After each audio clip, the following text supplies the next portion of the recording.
What's up, guys? Welcome back to the Endless Endeavor podcast. This is take 15. Not just having some issues this morning, but I think we're all set now. And today is another solo cast. I like doing solo casts because it affords me the opportunity to share thoughts and perspectives with you guys that I think are important. You know, typically when I have a guest on, the show is about them and their journey. And I like to bounce back and forth. I think it's an important thing to do. And the ability to be able to take the show in whatever direction I want to take it, I think is key. Because if the show is always a guest, then inevitably the show gets dictated by who those people are, what their thoughts are, what they want to talk about. And you know what? It's my fucking show. And I like to talk to you guys about the things that I think are important, the things I foresee happening in the future. And it's cool bouncing back and forth. Also, because I've been so busy with Forge Ferocity, I didn't even schedule guests. I knew going into this, the next couple weeks were going to be solo casts because my efforts, and not just my efforts, but my heart is elsewhere right now. I don't want to sit down and hear the intricacies of somebody else's life. I want to build my fucking program and get it launched. And now that we're here, I'll have cool guests starting next week again. I'm looking forward to that as well. But before we go into some of the things I wanted to talk about today, I wanted to just go down some administrative things and let you guys know what's going on. Guns and Geese. Guns and Geese has kind of been on a hiatus. And obviously that hiatus happened because Greg Lappin got hired by Fieldcraft. He had to move across the country. He had to open a new jiu-jitsu academy from the ground up and build his memberships and all the things that occur when you launch a new business. And it's tough and it's arduous and it's time consuming. And Guns and Geese kind of got put on the back burner. Now, we're coming back now. We are going to have 2 classes in the Pacific Northwest this summer. And those dates are going to be June 21st through 23rd and August 16th through 18th. And so by the time this show drops, we will have that up on Vita Jiu-Jitsu's website, and you guys can go see if that's going to be something that you can manage for this summer. I'm promising you guys, Guns and Geese is a fucking game changer. It's a great weekend surrounded by good people.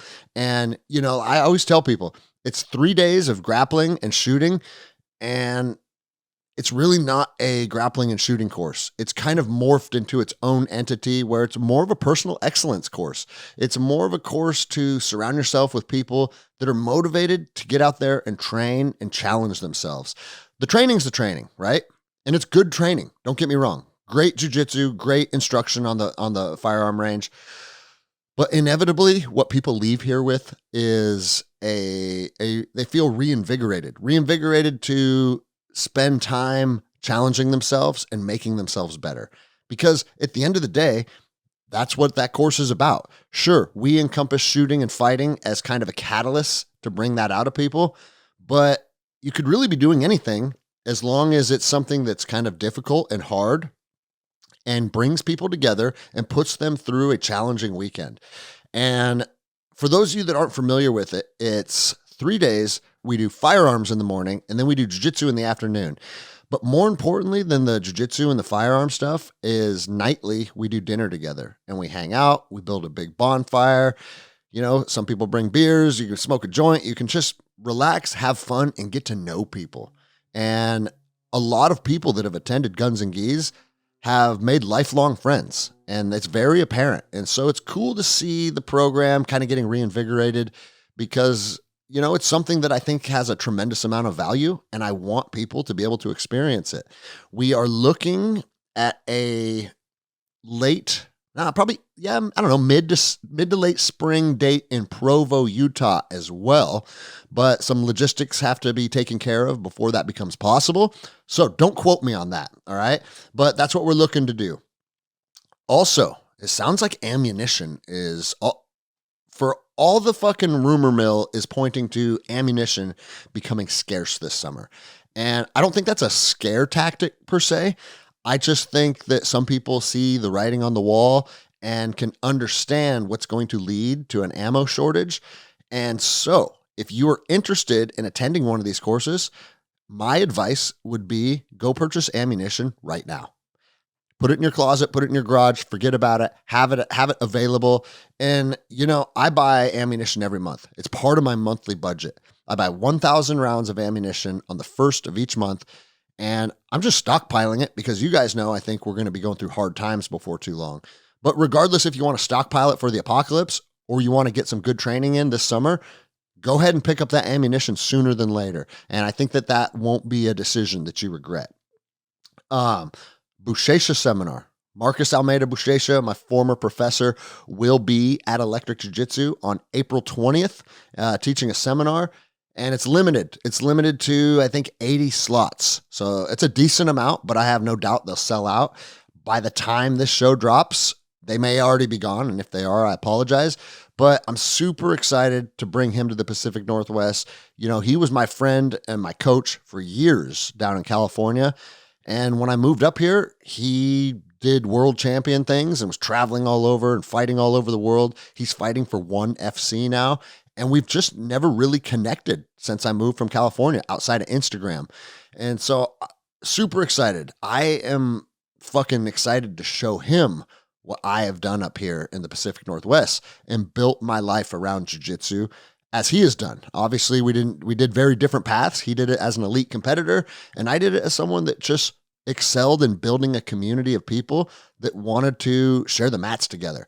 But regardless, being able to make a livelihood through jiu-jitsu, I'm excited to show him what we've done up here.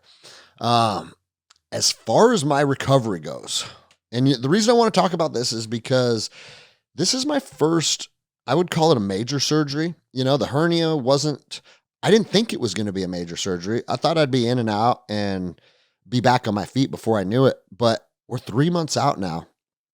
I'm in really good shape because I'm training hard as fuck. I'm training hard as fuck with my cardiovascular fitness. But when I train hard jiu-jitsu, man, something still feels a little off.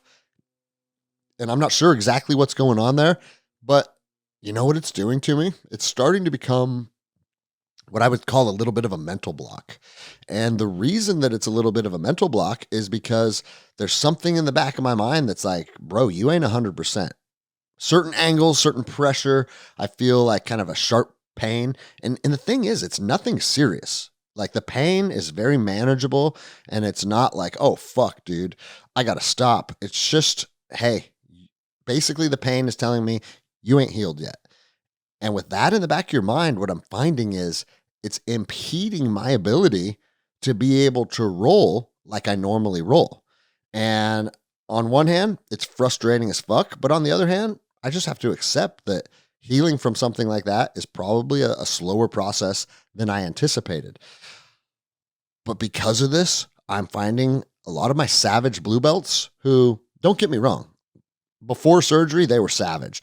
I have hard rounds with those guys, but at the same time, even though they are physically challenging because we're working hard, I would also have no problem just doing whatever I want and wiping the mats with them.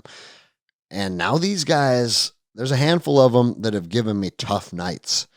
And it's interesting because I have to ask myself, am I slightly diminished and they're capitalizing on it? Or because I haven't been training at a very high capacity for the last 3.5 months or 4 months, whatever it's been now, have they closed that gap and they're that much closer to me now? And I honestly can't tell you what I think the truth is. I should be happy that my guys are closing the gap and that they are becoming tougher and more capable of being able to roll competitively with me. I got submitted by a blue belt 2 weeks ago, and that's the first time that's happened in over 10 years, I would say. Actually, I got triangled by a blue belt. I remember this because it doesn't happen very often. I got triangled by a blue belt in 2015, and I think that's the last time a blue belt submitted me. And I'm not saying that to beat my chest or act fucking whatever. That's just the truth. As a black belt, you don't typically get submitted by blue belts. And I got submitted by a blue belt last week. So guess what? That's jiu-jitsu. Life happens, right? I'm actually proud of the guy. And I think that it's cool that people that started here with not either zero jiu-jitsu or very rudimentary understanding of grappling are now able to catch me, who's been doing jiu-jitsu religiously for 20 years now. And so, on one hand, I'm proud of him as his coach. I think it's cool to see that his capabilities have taken him there. On the other hand, it's a dichotomy, right? On the other hand, I'm like, fuck, man, what's going on with me if I'm getting submitted by blue belts? And the truth is, I don't really know. But one thing I'm starting to find is because I'm having these harder roles, I'm going home and I'm getting in my own head. And do you guys ever do that? If you have a bad night on the mats, and I don't want to call it a bad night. I think that's a bad way of, or an inaccurate way of describing the nights, because none of them have been bad. They've been fucking awesome. Great people, great hard rounds, being surrounded by the people that I want to be surrounded by with. But I'm having tough roles and I don't think I'm performing how I typically like to perform. So I call that a bad night because it feels like I'm not the full version of myself. But when you leave and you have those nights where you're like, man, why aren't things working out for me? What is going on today? That drive home, you have to have that hard conversation with yourself. And I don't think any of us like having that conversation with ourselves per se, but it's necessary. And so I have to just tell these guys that are pushing me and bringing that side of me out, I have to tell them thank you, because what it's doing is it's making me reflect, and it's also making me want to get exponentially better, but not just like, oh, hey, I want to get better at jiu-jitsu. I want to get technically so proficient that these young, strong blue belts that have a gas tank for days, they don't get to use any of their physical attributes. I shut them all down with technique. And that's normally what I have done over the years. A big, strong, athletic blue belt with a good gas tank, the fastest way to defeat him is not to meet him with strength or athleticism or try and out-scramble him. It's to slow things down, use proper, precise technique, and cut the right angles and distribute his weight properly, sweep, control, submit. And it's always worked. And now it's not quite working as well as it used to. And I have to ask myself, what's going on with that?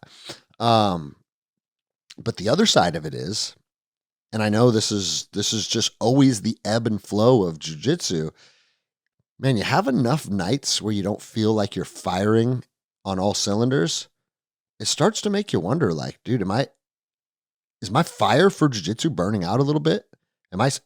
Is this the beginning of the end? And I know that sounds fucking dramatic, and my logical brain knows it's nowhere close to the beginning of the end. I'm only 43. I'm still in good shape. I got a long road ahead of me of jiu-jitsu. I have no doubt. But the subconscious, or the part of your brain that I don't get to really control, it just thinks and it tells me these things. And it's like, are you getting old? You're starting to get wore out? Are you now on this downward trajectory? Was the surgery the final straw that broke the camel's back? And now it's all downhill from here? All these things going through my head. And the truth, I don't know.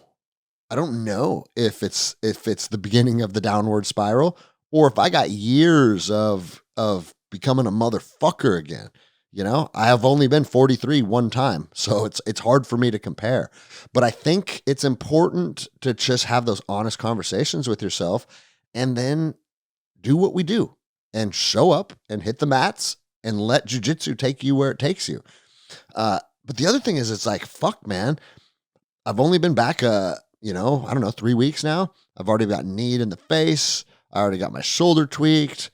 And it's like, dude, I don't know if I remembered, the memory is short. And inside of 3 months, I don't remember how fucking beat up I am on a day-to-day basis. And so, whatever, we'll see what happens. I think that I will get back to where I need to be, but it's an arduous process, guys. And because it's been so tough getting back on the horse, I feel like I've found a newfound respect for people that have never been able to find that elite version of themselves where everything is firing properly and they're strong and they're fit and they're capable. Like, as someone that's been that pretty much my entire life, taking a step away from it for 3 months and then jumping back in, it's come with a little bit of a struggle. And it makes me think, man, for people that have never been that person and are trying to become that person for the first time, that's a tough, tough journey. And so I'll keep you guys updated on that, but the diet's going well, 100% dialed in. I am not eating steak and apples. I am eating a bodybuilder diet for the next month. And what that is, obviously it's still very clean ingredients, but every bite of food is weighed out. Every bite of food is at a specific time of the day. And what I'm doing is I'm carb cycling. So a high carb day followed by a low carb day. I eat high carbohydrates on days that I'm lifting weights, and I eat low carbohydrates on days that I'm not lifting weights. Now, the guy that prescribed this, his name's Chris Edmonds. He's on Instagram.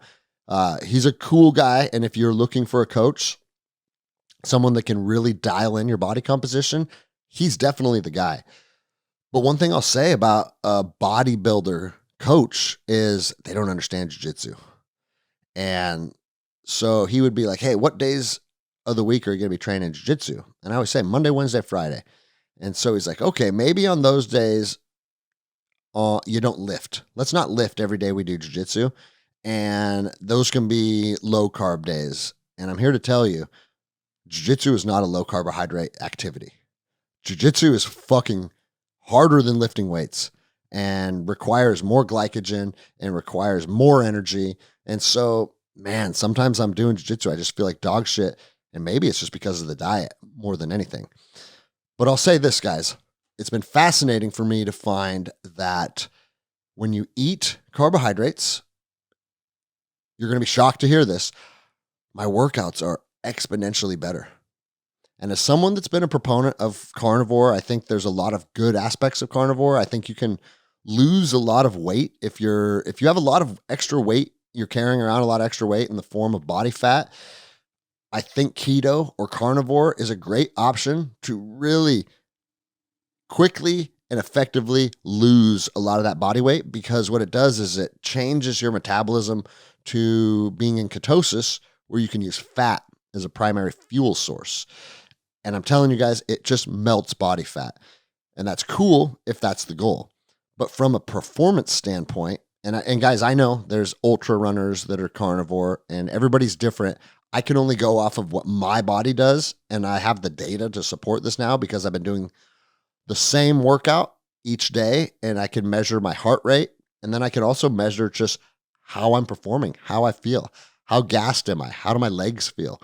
And on the days that I eat rice with my beef or my chicken, I can get on my stair climber and I can fucking blast my legs and feel like a superhero. And I can be on speeds 13, 14 and just hammering, and I feel pretty fucking good.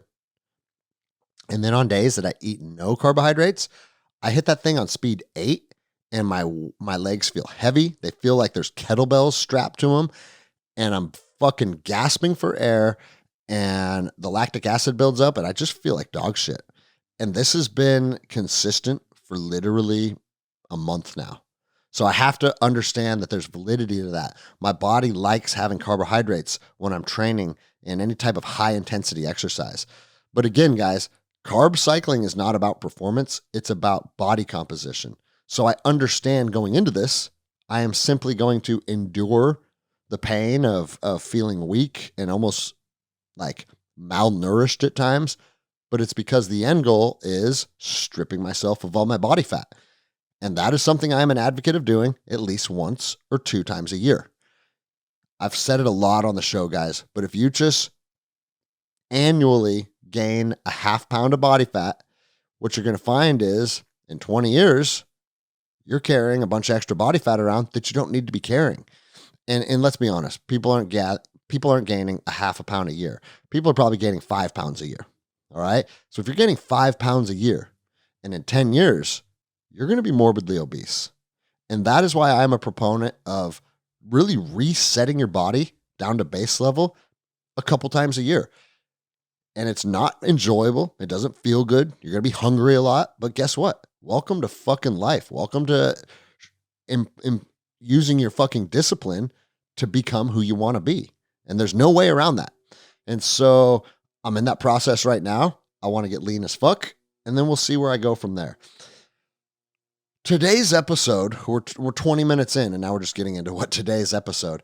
I wanted to talk about the broken culture that we have here in America. And I honestly think that the broken culture is what is the driving force for the majority of the failures that we are seeing inside of our country.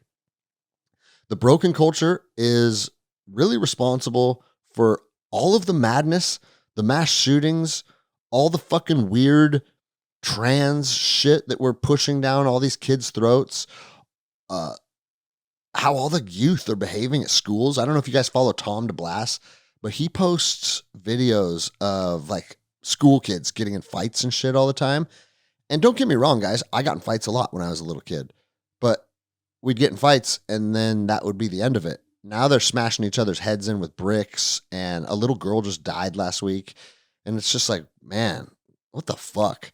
Now, I also have to be honest with you guys and say, I didn't have an iPhone when I was a kid, and I didn't know what was happening in Texas, right? If it wasn't happening right in front of me, I didn't really have an awareness around it. And so I do think this mass connection that we share via social media really allows us to think things are worse than they are, because now we see every single example of something terrible happening in real time. And it doesn't matter if it's in Texas or Seattle or fucking China. Like, we're seeing things in real time that feel egregious. And a lot of times that makes us feel like this is the world we live in now. But I would say this, as far as culture goes, I think the reason that we are failing is for one reason only. We are too big. Our population is too big. Now, that doesn't mean that I'm calling for a fucking WEF depopulation agenda, but I honestly think we're going to have a hard time instituting any type of cultural change, because inevitably, no matter what change we implement or we suggest or we try and bring to life, some people are going to be supportive of it and some people are going to fucking hate it. And it's never going to be able to take off in the way that I think it would need to take off, shy of some crazy fucking reset where we go through a fucking war or a blackout, a period of really, really difficult and hard times, which is going to inevitably force people to either come together or perhaps go to war with each other too, right? But it's going to cause either conflict or camaraderie. Those are the two things that are going to happen from any period of destabilization, right? And so if that were to happen, I think at that point, maybe we could start to set some type of cultural standards, some type of expectations of people, expectations of our youth, expectations of our young men, and almost put them through some type of odyssey to really show, hey, you did become a young man. You are becoming part of the tribe. You have excelled in these tasks, and you have shown that you're ready for the next phase of life. And that used to be the human standard worldwide. Cultures around planet Earth all share one thing, and that is rite of passage. Almost every culture on planet Earth, especially the indigenous ones, have some type of coming to age or rite of passage.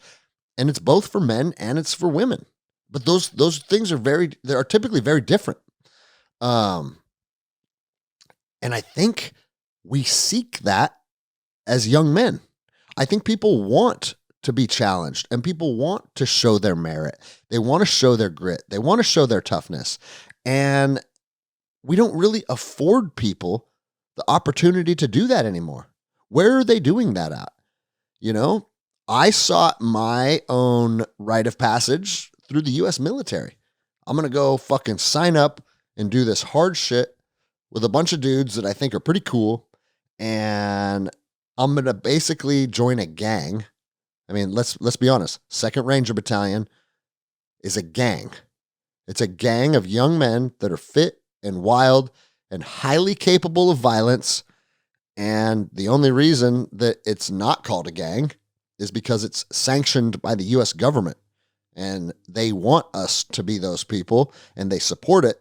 So instead of referring to you as a gang member, they refer to you as a U.S. soldier. But I think it touches all the same things that young men in the hood are trying to touch by joining gangs. We have an initiation, just like a gang member, right?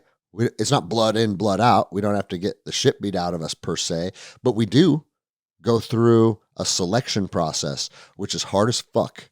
And it's long and it's arduous and it's meant to break your spirit and it's meant to make you quit. And if you're one of the men that makes it through that without quitting, man, you can hold your head a little higher than the people that quit. You feel a little better about yourself, don't you? You're happy that you went through this process and you made it out on the other side and you succeeded. And that's a rite of passage, guys. I remember graduating RIP like yesterday, like 3 weeks of RIP. And people think 3 weeks, like, what the fuck? 3 weeks to become a Ranger? Well, 3 weeks to get into the Ranger Regiment. All right. When I went through, it's 8 now. But the thing is, RIP was just a gut check. They just beat the shit out of you and make you PT and road march until you want to die. And if you make it, then congratulations, you're going to join the regiment. Once you join the regiment, back in the day, that's where the training started. You show up as a new private, your team leader takes you under his wing and they teach you what being a Ranger is and the SOPs and the tactics and the procedures, all that stuff. That came alive after selection. Selection was for one reason and one reason only, is to weed out people that have quit in them. Once they find out that you don't have quit in you, well, now we can form you into the motherfucker we want you to be. And that happens at the company level. And so I put myself through a rite of passage. And what a rite of passage typically is, it's something that occurs that moves you from one stage of life to the next. A lot of cultures, it is becoming a man or becoming a woman. And it's interesting because you go out and, let's say a vision quest. Native Americans would do a vision quest where it was a certain amount of time removed from society. And there's a million different ones. So anything that I say isn't specific to any exact culture. And some of them do more, some of them do less. But most of them have some type of a vision quest where you're removed from society for a period of time. A lot of times it involves fasting. You're not given any food while you're out doing these things other than food that you can acquire. Sometimes it involves psychedelic drugs. The Native Americans often used a sweat lodge as a rite of passage for young men. And you would go in there with village elders and you would have to endure. And it's painful and it's hard. And the combination of music and psychedelic drugs and the village elders talking to you and setting expectations and teaching you and guiding you, what it did is it brought people out of that boyhood mentality, out of that child mentality. And when you come back, you're looked at as a man now. And not only are you looked at as a man, but the females in the tribe look at you as a man. A lot of times, once you go through this process, now you're eligible for marriage. You're eligible to start a family. And so it's interesting to me that every single culture throughout history has had different forms of a rite of passage to make people proud of who they are. I say it on the show often. When you look in the mirror in the morning, do you like what you see? Because in my opinion, that is the baseline for success. When you look in the mirror, are you disgusted? Does the person that looked back at you, do they feel weak? Do they feel manipulative? Do they feel gross? Are you obese? Do you like your physical appearance? Or maybe you're in shape as fuck and you look great, but when you look into your eyes, you still know you're kind of broken. And there's a million reasons why that could be. But what I'm telling you is, for me personally, when I wake up and I look in the mirror, if I'm happy with what I see and looking back at me, both physically, emotionally, spiritually, if that person is happy, I feel like I'm doing well. That is kind of my base level metric to know where I'm at in life. So these people they go out and they go on this arduous odyssey, and then they come back and they're kind of revered as a winner. They're revered as somebody that went and endured, and now the village is going to hold you in a higher regard. And I think that's fucking special. I think that is cool because, a lot of people will say, I don't give a fuck what other people think of me. Yeah. Oh, and that's a cool thing to say if you want. It sounds kind of badass. Like, I don't give a fuck what anyone thinks of me. And I don't give a fuck what some people think of me. Absolutely. When nerds talk shit to me on the internet, or that fucking bitch in my academy that I talked about last week screaming at me, like, don't get me wrong, I can have an emotional response. I can get fired up. But when I lay down at night, it's not something that's like, oh my God, I can't believe Sarah said that I'm a mean person. Like, I don't give a fuck what she thinks, right? However, if one of my coaches who I have a great relationship with, if I found out that that person thought like, hey, Greg used to be a great coach, but he's been dropping the ball lately and the gym's not what it used to be. And I think he's kind of a diminished coach and a diminished version of himself. And it's something we have to fix here. Like, if I heard that, man, I'd be heartbroken. So you better fucking care what other people think of you. If you don't fucking care what other people think of you, you're never going to find a tribe of people that you're able to bond with and rely on and mutually help each other out and all the things that we talk about. If you don't give a fuck what anyone thinks about you, then good luck ever finding meaningful relationships in this world. And so we're tribal by nature. Another thing I say almost every fucking episode, tribal by nature. And if we're tribal by nature, that means we have to be immersed in the tribe. And the only way you can be immersed and connected to your tribe is by caring about what they think. And in turn, they care about what you think. And now we have a symbiotic relationship where we fucking take care of each other. That's the whole reason why human beings live in tribes. If we didn't need to rely on each other, then we'd just be lone wolves out fucking wandering the jungle or wandering the fucking plains solo. And guess what? It's not very conducive to a successful life. It never has been, and it probably never will be. But see, here's the deal. Back then, our connection was imperative for survival, right? If you didn't have that tribe of people to have your back and to take care of you, you would likely freeze to death, starve to death, get killed by wild animals, get killed by rival tribes. Like, the list of dangers goes on and on and on. And that is because human beings are not capable of handling all the things that are necessary for your safety and your food and your security. We can't do that by ourselves. And so I find it fascinating that almost every culture has some type of process of where, hey, you go out, you do hard things, and then when you come back, we all honor you a little more, And it's because we take care of children. Like, I love when the children come to the Jiu-Jitsu Academy. I teach them Jiu-Jitsu. I empower them. I show them the things that I think will make them stronger people. I love empowering the children, but I don't really honor them, right? Like, this is just a phase in their life where I'm trying to prepare them to become better. But once they grow into the person that is capable, and they have grown into this young man that's meeting kind of all the standards that we would like to see our young men meet, you're damn right I honor them.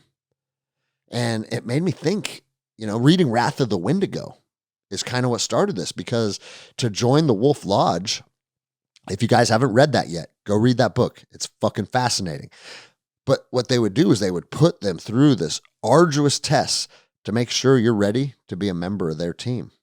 And it would involve all kinds of different physical and mental activities. And at the end, it involved a fight too. You had to fight and show that you had the courage to fight another human being. And it wasn't necessarily like, it's not even like you had to win. You just have to show up and you have to show courage. Now, if you do win, you're given more prestige and you're recognized differently. But at the end of the day, I was talking to a friend about that also read The Wrath of the Wendigo. And he goes, man, I think we need something like that. But the more I think about it, the more I realize it's not very feasible. It's not feasible because for our culture to overall, as a whole, send our young men or our young women into some type of rite of passage, we'd all have to be on the same page. We'd have to have a shared set of values before the rite of passage odyssey could even be a discussion of what we're going to do, what we're going to subject them to, how long it's going to be, how dangerous it's going to be. Like, if we can't even come to the table to have a discussion, how the fuck are we ever going to implement it in our real life day-to-day culture? I don't think it's feasible. And it makes me sad to say. So what have we done? What are the rites of passage that we've created? In lack of a real rite of passage that's kind of a cultural standard, I think most people go out and seek their own rite of passage. Maybe not most people, but the type of people that want to be honored and want to progress from young children to young men, they start to seek those types of things. I see it in jiu-jitsu all the time. A lot of the kids that come here, you can tell they're kind of skinny, they're kind of gangly, they don't know much. And over the course of a couple years, man, they're a different person. And if we were a tribe, they would be showing me, hey, I'm not that dorky little kid anymore. I'm a young man and I'm right here. And I think that should be celebrated. I just don't know how we can incorporate it in our lives in outside of a choice, right? The young people in today's world kind of have to make a choice that, hey, I'm going to show you that I'm worthy by putting myself through this or volunteering myself to go do this. And like I said, for me, I feel like the military was a big rite of passage. I also feel like my jiu-jitsu black belt was a rite of passage. And that's a good thing to bring up because rites of passage aren't always adolescents becoming men. When you hear the term rite of passage, we typically think that, right? However, there are rites of passage from when you transition from like a village or a tribal warrior to a village elder. It's like, hey, your days of fighting are coming to a conclusion, and now we're going to celebrate you for your wisdom. And there's a transition period from warrior to elder. Things like that occur too. So it's not always adolescence, because I can tell you, becoming a jiu-jitsu black belt, it empowered me. It made me proud. It made me feel like some doors opened up. It was a lot of people look at that and hold me in a high regard because it's like, hey, this 10-year journey, he did it. And in my world of jiu-jitsu, where I eat, live, sleep, breathe jiu-jitsu, man, the black belt is still coveted, right? And so I don't know. What do you guys think? I want to hear from you guys. Send me emails on what you think would be a strong, almost curriculum for our young men to embark on to become recognized as actual men. And again, the sad part is the only people that are going to do it are the people that are already drawn to do those kind of things. I think it'd be good if every single person had to go do something difficult. And so the rites of passage typically have both a psychological and a physical impact. You know, it's an ordeal. You go out there and you experience these things like hunger or pain or fright, shock, discomfort. Like, you go out in the woods as a 13-year-old boy for 3 weeks. Let's just say that that's what one culture imposes on their young boys. Go out there and come back. I know a lot of them like require you to come back with some type of big game. Go out and come back with some type of food source and show your tribe that you can be gone for 3 weeks. And while you're gone, you can come back and you can provide for the tribe. That's empowering, right? And to sleep alone out in the woods, to be around wild animals, to not have the security of the people that you usually have to your left and right, like all that stuff would be In today's world, we'd call it traumatizing, but they're not traumatized by it. They're empowered by it. And then on top of the psychological and emotional things that come along with that, the physical pain of walking for all those days, the physical pain of hunger pangs, the physical pain of, depending on where you're at in the world, of just being out in the elements and being dehydrated or whatever it may be. Go do something hard. And what's funny is, since this show's inception, we talk about doing hard shit. And then when I dove into this rabbit hole, I've realized almost every culture on planet Earth, to be recognized as a man or an adult woman, they expect you to go do some hard shit. Once you complete that, then you're fucking celebrated and say, yes, you did it. And now we're wondering why our youth are so fucking lost and they don't have direction. It's because we failed them as parents. We haven't built them up and set them on a trajectory where they understand, hey, life's tough. And when I turn 16, guess what I have to do? I have to go live out in the woods by myself for 3 weeks. Like, if kids fucking knew that, imagine how different things would be. And again, I don't think it's feasible anymore. We're too big. We got too many people. How are we going to send all these kids from inner city Chicago out into the woods for 3 weeks? It's just not feasible anymore. And because it's not feasible, we're seeing a break in culture. We're seeing a broken culture because we have no standards. We have no tradition. We have no rites of passage. And I think it's something that we need to start thinking about. You know, a lot of kids, and here's the thing, I'm talking about the cool rites of passage, right? Where it's like they go off on some odyssey. There's also ones that are like a quinceañera. It's like a party. Hey, you're no longer a kid. We all celebrate, and from this moment on, the family recognizes you as a woman. It might not be as dramatic as some of the other ones, but it's also the tribe coming together and saying, hey, the days of you being a little kid are over. And now you're a young woman, and we're going to look at you differently. We're going to treat you differently. That's empowering. And then sometimes rites of passage are weird. Like they still have in African cultures, some of them still are a circumcision. An adult circumcision can be a rite of passage. You're becoming a man now. And like some of them are fucked up too, right? Now, who am I to say they're fucked up? I don't know. I don't know if that's the right word. But also in the African cultures is female circumcision is a rite of passage. Once they become the age of childbearing age, they mutilate their genitals.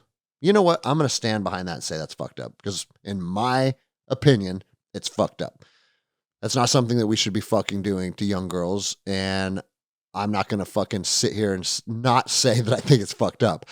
But I'm also going to say, hey, man, a lot of cultures around the world are doing different things. And I guess who am I to fucking suggest that they should do otherwise? You know, it's weird to me. And so, yeah, it feels fucked up. But my whole point in bringing that up is, yeah, some rites of passage from our perspective, they seem kind of fucked up. Well, there's some people, particularly probably lots of mothers, that would say sending their 12-year-old boy into the woods for 3 weeks is also kind of fucked up. So we have to be able to differentiate like, hey, you know, mutilating somebody versus putting them on an odyssey that's going to challenge them. I think we're talking about two different things.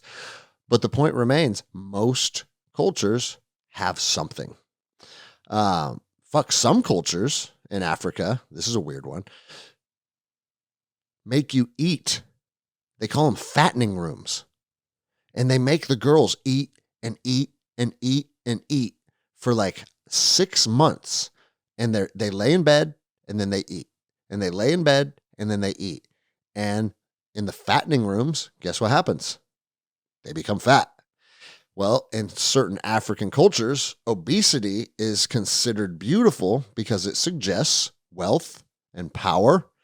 And so in preparation of their girls getting married, their rite of passage is making them fat. Fuck, man. You've heard me fucking go crazy on fat kids on this show for a fucking year now. But this in Africa is part of their culture. And then other ones are just like, have you guys heard of flogging?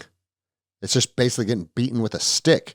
And the young men stand there and hold their arms above their head, and they get basically like hit with this big cane right across their abdomen, and they don't want to show pain. If you show pain, it shows weakness. And if you show weakness, the women in the tribe are less likely to want to marry you. And so part of seeking a bride is going out in this big ceremony, and the young men just get fucked up with this big cane, and the look in their face is either stoic or almost enjoyment. You can see some of them are like, fuck yeah, bring it on. Is that all you got, bitch? Let's go. Because I'm telling you guys, pain is in the mind, right? Now, if I found myself in a fucking torture camp where they're putting bamboo shoots under my fingernail, I might have a little different perspective. But I also know through a lot of the hard things I've done when I was a young man in the Rangers, your mind is stronger than the body. That's why road marching is so key to becoming a motherfucker. If you can put a bunch of weight on your back and then you can just say, body's on autopilot and brain doesn't care how bad the body hurts, go forward, begin. When you learn to do that, you learn to compartmentalize pain in a way that most human beings don't even begin to understand. And that's what these kids are doing. If I hit you with a fucking stick right now, it would feel just the same as it feels when they get hit with a stick. But because they understand that the mind is stronger than the body, they say, hey, you know what? I'm going to get fucking whacked with this stick and I'm going to take it. And not only am I going to take it, I'm going to let people know that are watching that this ain't shit to me. You know what? I might even make them think I enjoy it because I don't give a fuck, because I'm choosing not to give a fuck. And it's empowering, guys. We need more of this kind of stuff in our culture. And it's like, fuck, I can't start hitting kids with sticks, but we need to start making our youth go through some arduous shit. You know, I got fucking youth class coming up here in a couple hours. Maybe I'm going to torture these kids tonight. Fucking put them through the ringer because it's important to make our kids feel pain. Have you guys ever seen the show? I'm kind of geeking out on it. It's on National Geographic. It's called Primal Survivor. And the host, his name's Hazen Odell. And when you watch the show, you can kind of tell, like, okay, obviously it's scripted, right? Because he goes out into the jungle and he comes across all these indigenous tribes, and then he lives with the tribes for a period of time. And then the tribes will typically challenge him to complete something that is part of their culture. And it's either a fishing trip, a hunting trip. A lot of times, a lot of these indigenous cultures are moving livestock around. And it's a very, very big part of their culture, moving herds of goats, camels, cows. And so he goes and he lives with these tribes, and then he does their tribal rite of passage. Not every episode, but a lot of times he does. And the tribal rite of passage is often like, hey, bring a herd of goats across the Serengeti and meet another fucking herder 10 days from now. And if you successfully do this, that is kind of what we expect from our young men to be able to be considered young men. And so on one episode, he's out with, I think they might have been Maasai warriors. And I could have got the tribe wrong, but he was in Africa. And the warriors are who tend the herds. And I know that sounds like, oh, a warrior is a shepherd. Yes, because the cows and the goats, those are those tribes' lifelines. If you don't have fucking cows and goats, you die. And this specific tribe, they lived on a mixture of goat's milk and cow's blood every single day. That's their meal. And they would mix it in these canteens, and outside of when a animal is killed, then you get to eat some of the meat, but they draw just enough blood to be able to feed themselves, but without injuring the cows. So they actually nick the carotid and fill a cup with blood and then mix it with fucking goat's milk. And that's their like fucking smoothies. And that's literally 99% of their diet. So when he's living with them, guess what he's doing? He's eating that. And when they do decide to kill an animal, they slit its throat and they bleed it out, and you have to drink the raw blood so you don't lose one drop, right? And it's it's fascinating. But the reason I bring this one up specifically, man, they walked into an anthill and all of them got covered in ants. And the host, who's an American, I'm actually going to try and get him on the show because he lives in Idaho. And I think it'd be fascinating to be able to hear all of his fucking journeys on the show. But, man, he's doing what most of us would do if we started getting stung by bees or bit by ants, doing the fucking ants in my pants dance, right? And running all over the place. Well, the warriors got mad at him because part of being a warrior is never showing weakness and never showing pain. You internalize that shit.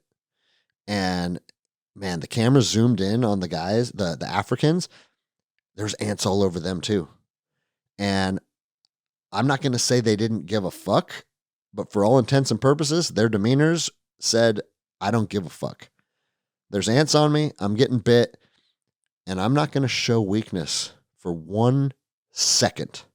Because if I do, my tribe will fucking, that is against tribal rules. Warriors don't show weakness ever, period. And, we talk about that on the show a lot too. Like the dichotomy of being a warrior is when it's time to be a warrior, you better be a fucking warrior.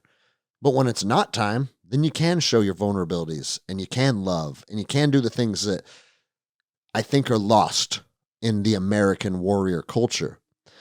But these people, it's their whole life. They're walking the walk and they have to hold themselves to a standard of never allowing weakness to permeate when they are out doing their mission, and that is guarding their cattle.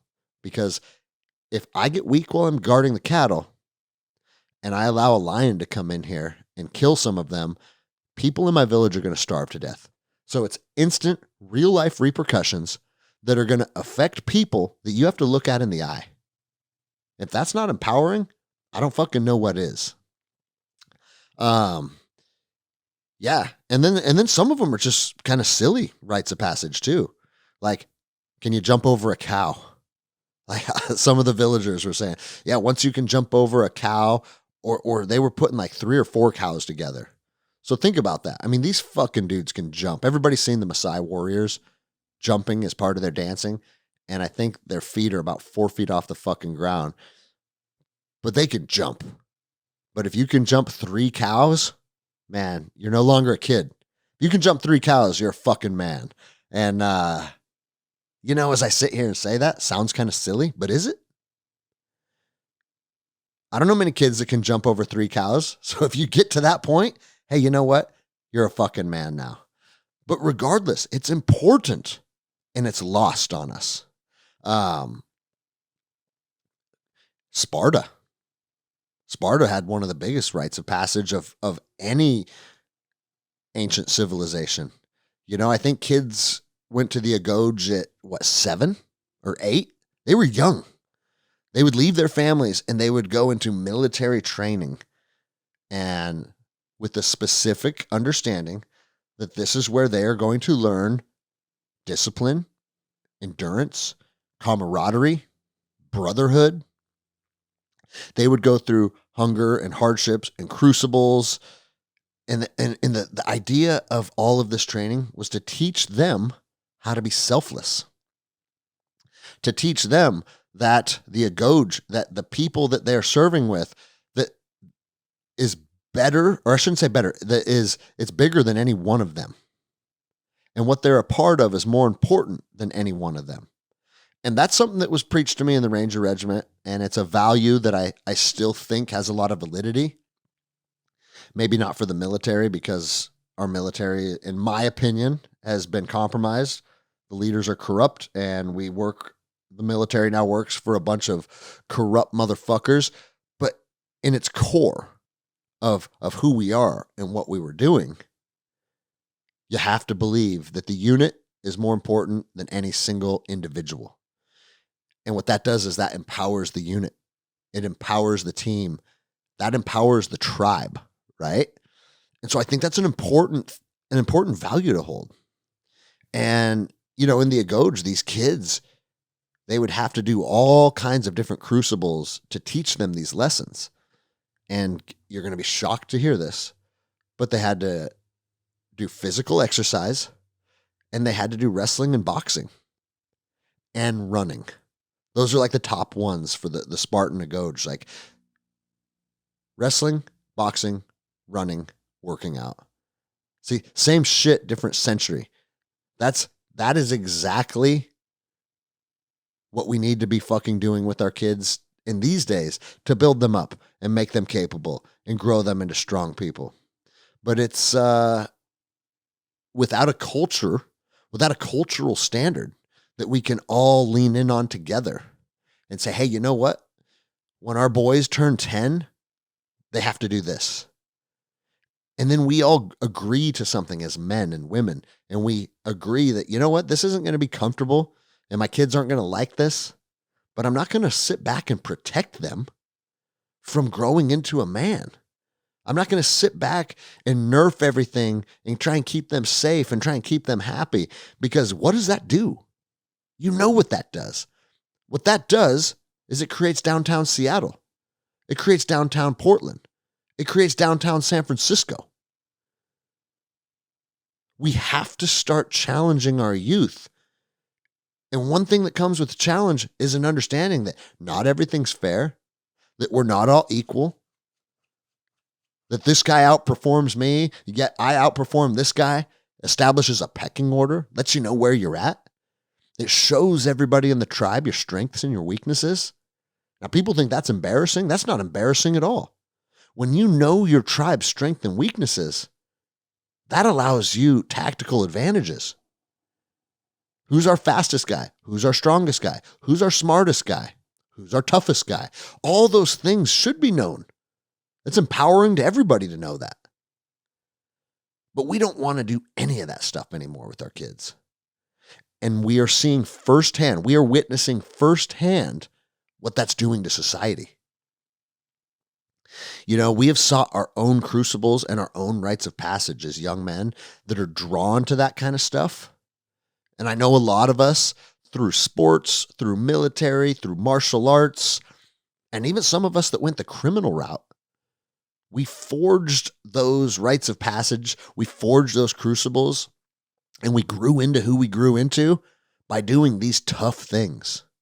I had David Chapman on a couple weeks ago.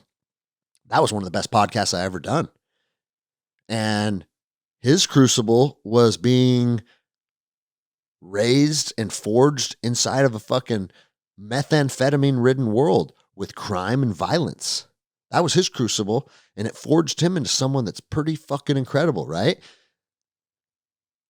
So some of us get to choose our crucible. Some of us have our crucibles just bestowed upon us by life circumstances.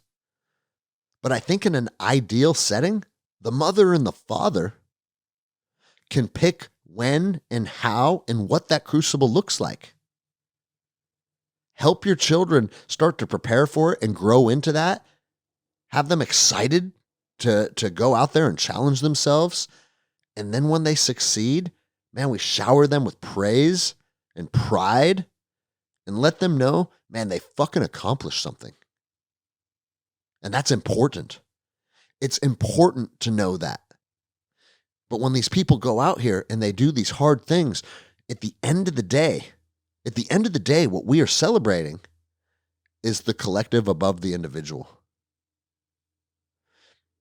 Sure, we may be empowering individuals one at a time, but there's a reason why these crucibles or these rites of passage are a tribal expectation.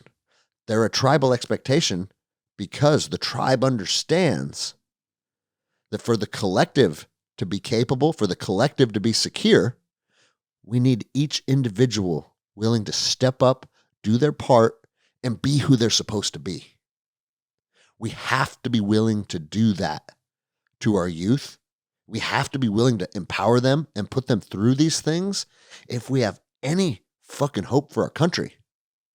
Because if we don't put the collective before the individual, if we do the inverse of that and we put the individual before the collective, then we get what we got right now. we get confusion, we get lack of motivation, we get laziness, we get self-servingness. Is that a word? We get people that want to put all their own desires and their own needs first, and then everything else is second. And how's that working out for us? And you guys know me.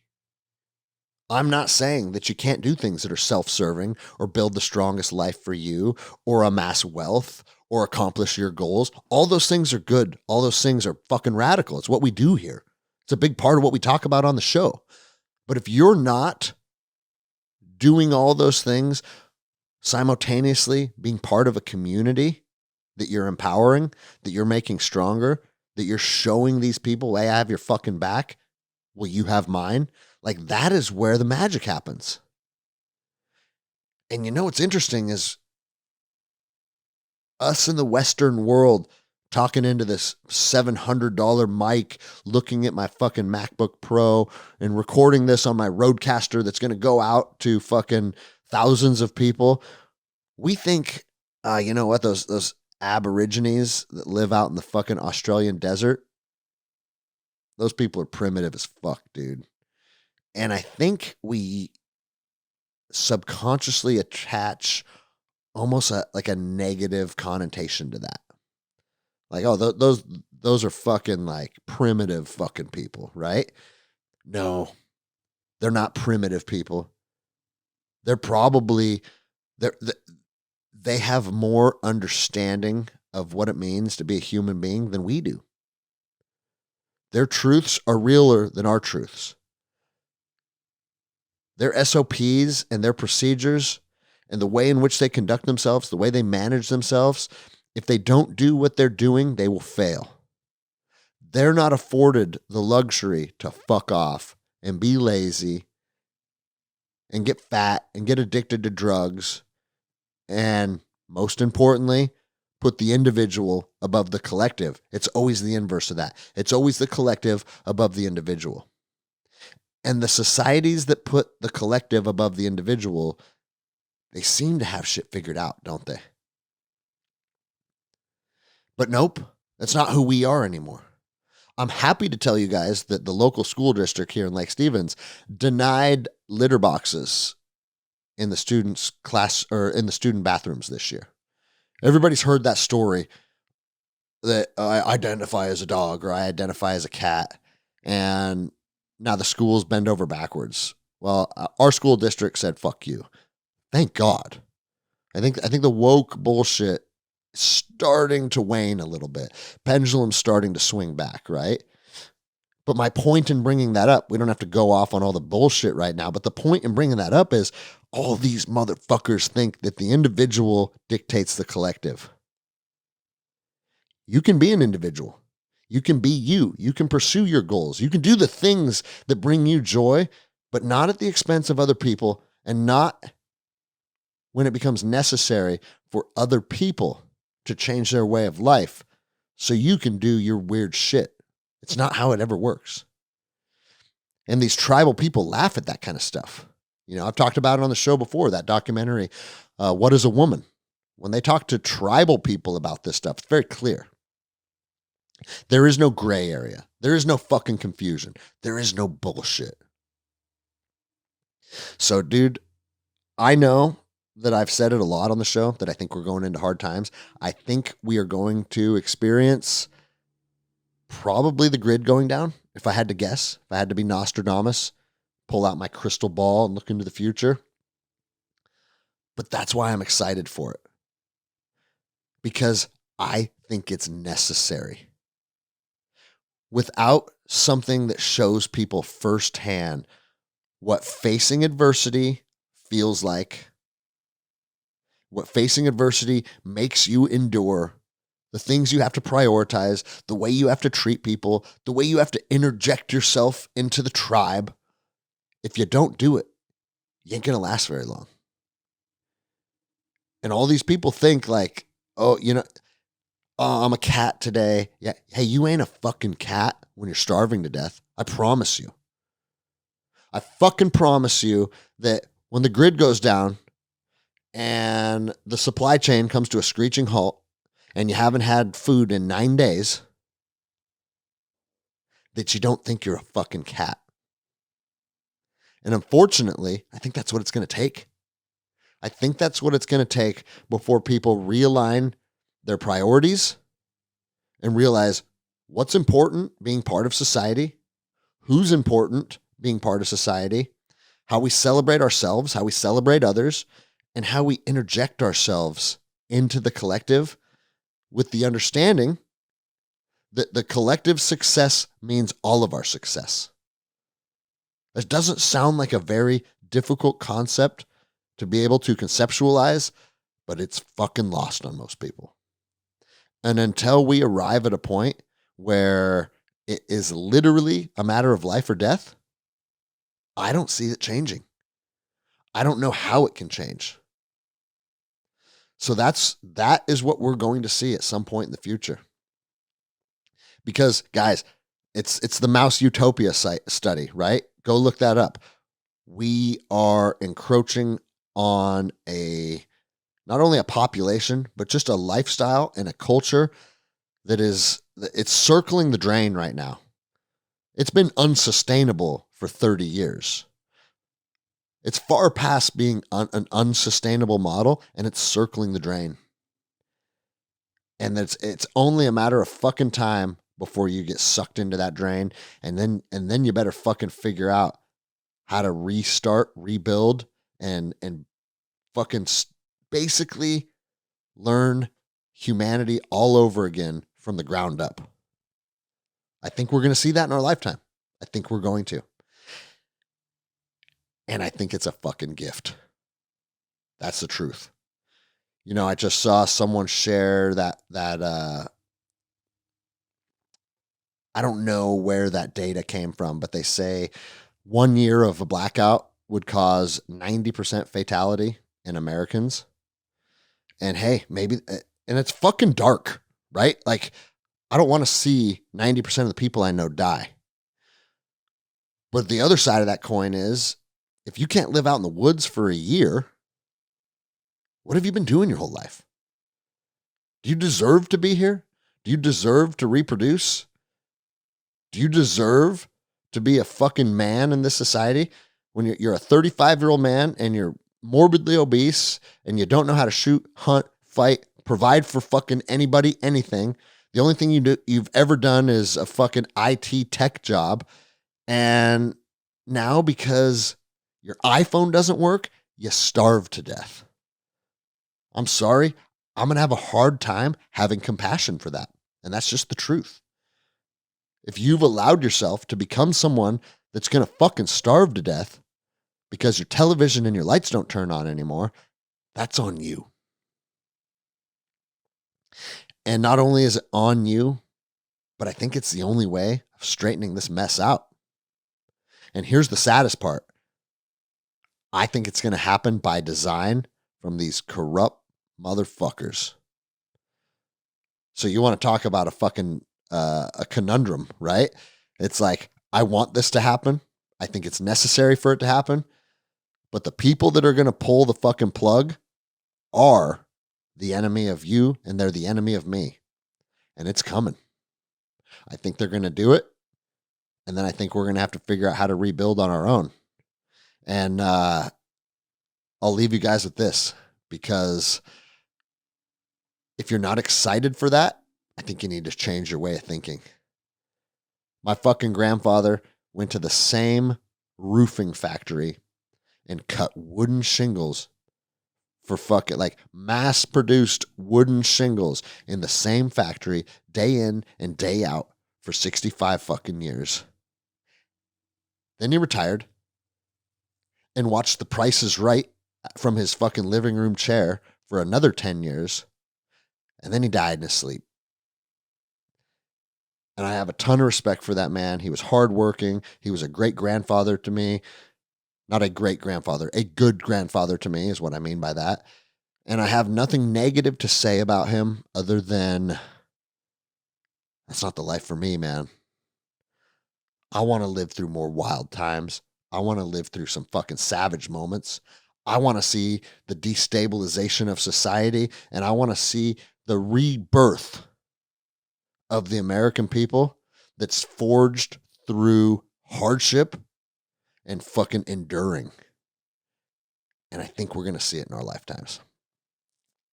So I think that's all I got for today, guys. You know, it's funny. I thought this would be like a half-hour show, and we're already at 1:11. And maybe that's just because I like to fucking talk. But if you like to talk, start a fucking podcast. Very simple concept. Yeah, guys, look out for Forge Ferocity. It should be launched by the time this launches. I will put a link in the bio. That's what I'm going to do. I'll put a link in the bio so you guys can click and check it out. It's affordable and it's sustainable. And what it's going to do is it's going to bring like-minded people together. There's nothing else out there like it. And I promise you guys, it's going to be something that adds value to your life for a very, very affordable fee. So check that out. Any interest generated for Forge Ferocity from the podcast is appreciated. And as always, guys, I appreciate you listening. And we're going to be back next week with a couple guests. And I'm having that guy on who was in Seattle during the George Floyd riots that fucking was running around with a pistol and snatched that fucking AR from that kid that took it out of the police car. He owns a shooting and training company. Seems like a cool guy. But hey, he's another Seattle guy that had a viral story. So let's have him on and tell his. All right, until next time, guys.